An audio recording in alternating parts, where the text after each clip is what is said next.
కూటమి ప్రభుత్వం మైనారిటీలను మోసం చేసిందన్నారు వైఎస్ఆర్సీపీ మైనారిటీ వింగ్ రాష్ట్ర అధ్యక్షుడు షేక్ ఖాదర్ బాషా.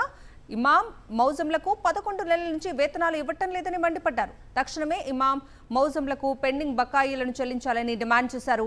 అలాగే ముస్లిం మైనారిటీలకు ఇచ్చిన హామీలను వెంటనే అమలు చేయాలన్నారు. వైఎస్ఆర్సీపీ మైనారిటీ వింగ్ నేతలతో కలిసి ఎన్టీఆర్ జిల్లా కలెక్టర్కు వినతి పత్రం అందజేశారు.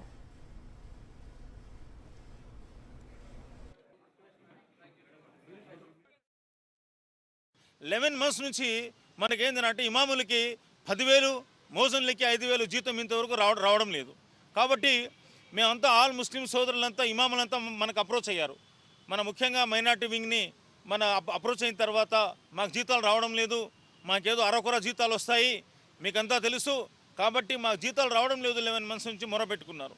సరే అని చెప్పి ఇమీడియట్గా స్టేట్ వైడ్గా అంటే ఓన్లీ మన విజయవాడలో కాకుండా మన ఎన్టీఆర్ జిల్లాలో కాకుండా మొత్తం స్టేట్ వైడ్గా ప్రతి ఒక్క డిస్ట్రిక్ట్ కలెక్టర్ని కలవడం జరుగుతూ ఉంది.